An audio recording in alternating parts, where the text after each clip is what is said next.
Japan के शहर Sendai में एक देवी इतनी लंबी है कि वो स्टैच्यू ऑफ लिबर्टी को भी बौना बना देती है।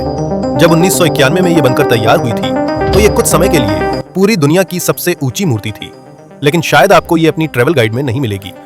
ये एक बहुत बड़ा स्मारक है जिसके बारे में कई लोकल लोगों को पता भी नहीं है, जो देश के सबसे अजीब अनुभवों में से एक को छिपाता है। ये सेंडाई डाइकैनन है, जो दया की देवी कन्नन का एक रूप है।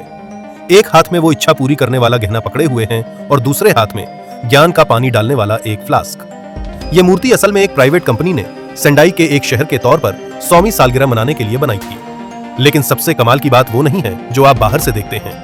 अंदर जाने के लिए आपको गुड लक के लिए एक ड्रैगन के मुंह से गुजरना पड़ता है और फिर सीधे ऊपर की मंजिल पर जाने के लिए एक लिफ्ट लेनी पड़ती है। वहां से आपकी यात्रा नीचे की ओर शुरू होती है, एक बड़ी 12 मंजिला घुमावदार सीढ़ी से, जो मूर्ति के खोखले शरीर से होकर गुजरती है। जैसे ही आप नीचे उतरते हैं, आप दीवारों पर लगी 108 अलग अलग बुद्ध की मूर्तियों से घिरे होते हैं। हर एक दुनियावी लालच को दिखाती है जिसका हम सभी सामना करते हैं, जैसे जलन या लालच। ये एक बहुत बड़ी रूहानी दुनिया है जो एक स्मारक के अंदर छिपी है, जिसके पास से ज्यादातर लोग बिना सोचे समझे गुजर जाते हैं।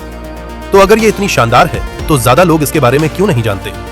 खैर, ये मूर्ति 80 के दशक के आखिर में जापान की बबल इकोनॉमी के दौरान एक बिजनेसमैन ने बनवाई थी। ये जबरदस्त आर्थिक भरोसे और कभी कभी बहुत ज्यादा खर्च का समय था। क्योंकि ये बहुत नई है, इसलिए इसमें सदियों का इतिहास नहीं है जो आपको किसी पुराने मंदिर में मिलेगा। कुछ लोगों को ये किसी अलग समय की चमकीली निशानी लगती है।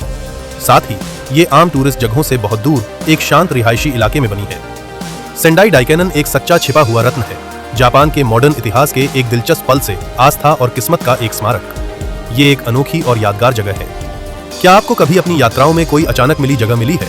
मुझे कमेंट्स में इसके बारे में बताएं। और अगर आपको जापान के एक अलग पहलू को देखने में मजा आया तो और ज्यादा के लिए सब्सक्राइब करना न भूलें।